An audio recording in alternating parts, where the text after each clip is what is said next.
Hi, I'm Dr. Boyce Watkins from yourblackworld.com, and I was sitting here thinking about some things as I get ready to go out of town. I'm about to go to New York City to do a fatherhood panel with a brother named Eton Thomas, as well as some NBA players, and I think there's a rapper on the panel, and there's also an actor on the panel, and so it's going to be a really nice event. And after that, I'm headed to Broward County, Florida, which is, I think, the fifth or sixth largest school district in the country. And the superintendent down there, his name is Dr. Runcie, or Mr. Runcie. I can't remember if he's a PhD or not, but either way, he seems to be an extraordinary scholar, an extraordinary leader, and a true change agent for that school district. So I'm very excited to go down there. Now, as I was thinking about the things I wanted to share with the kids, I actually you know me, I don't like to waste ideas. And so I thought, well, if there's something I'm going to tell them, maybe there's some things I can tell you that might help all of us when it comes to solving the problems with our kids. We have the same problems in every city across America, it seems, when it comes to educating black kids.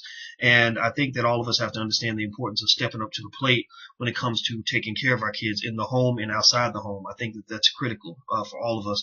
And so I wanted to give you 5 things that we should do if we want to destroy our kids. If we want to destroy our kids, these are 5 things that we should definitely do.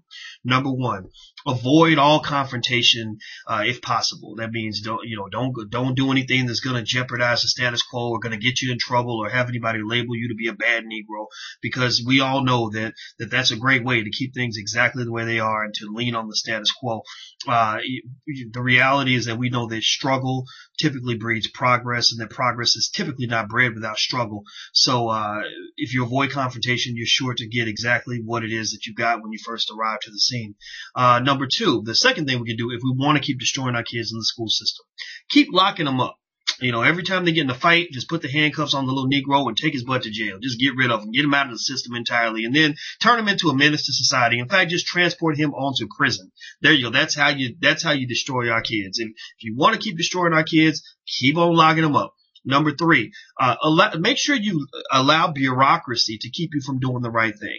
You know, let's not worry about taking care of the kids and doing what's right. Let's just allow the paperwork and the laws and the rules and the unions and all these other things that we've done to politicize the life and death of our children. Allow those things to become the primary focal point when it comes to deciding what we want to do with our kids. The next thing that you can do if you want to destroy our kids is let's forget to love the kids. Let's not put love first, and let's forget about the village. This whole idea, it takes a village to raise a child, whatever, that's silly, right? You know, it's ridiculous for us to think that maybe by coming together as a village that we do have the ability to elevate our children. Not every child is blessed with a good parent. We can sit here and say, oh, well, the kids should have had better parents. Yeah, they should have had better parents, but they don't. They don't. So the fact is that you don't have to have a child in order to be a parent. When you see that child in front of you that needs your love and needs your guidance, you have an obligation to God, if you ask me, to love that child and to give that child what they need. You ain't got to move the kid in your house, but you do have an obligation to do something to change the trajectory of that child, because you never know. By changing one child's life, you might be saving another child's life. Number 5, what's the next thing you can do if you want to destroy our kids? Let's just give up on them and set low expectations, because we know that if you set high expectations, something unbelievable might happen, right? They might actually grow up and believe that they're capable of achieving something. You know, and I'm being silly here. I'm being a little sarcastic, but you get the point. When it comes to our kids, we have to go to war. We have to be willing to fight. We have to be willing to do what's right. When we got to put that in front of every other selfish need that we have.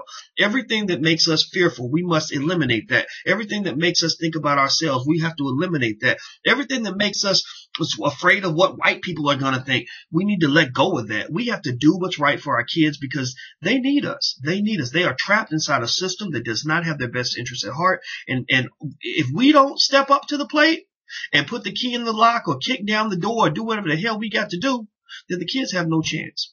So their future is in your hands. It's in my hands. It's in our hands.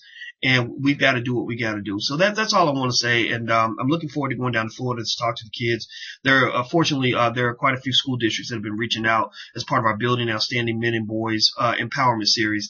And I'm so excited to get a chance to talk to the kids, because sometimes, to be honest, they don't always want them to talk to a black man that's going to empower them. They'd rather have them talk to a house Negro. But fortunately, times are changing, so we're going to get this done. Well, I'm Dr. Boyce Watkins from Your Black World. Please take care. God bless, and have a wonderful day. I'm gone. Peace.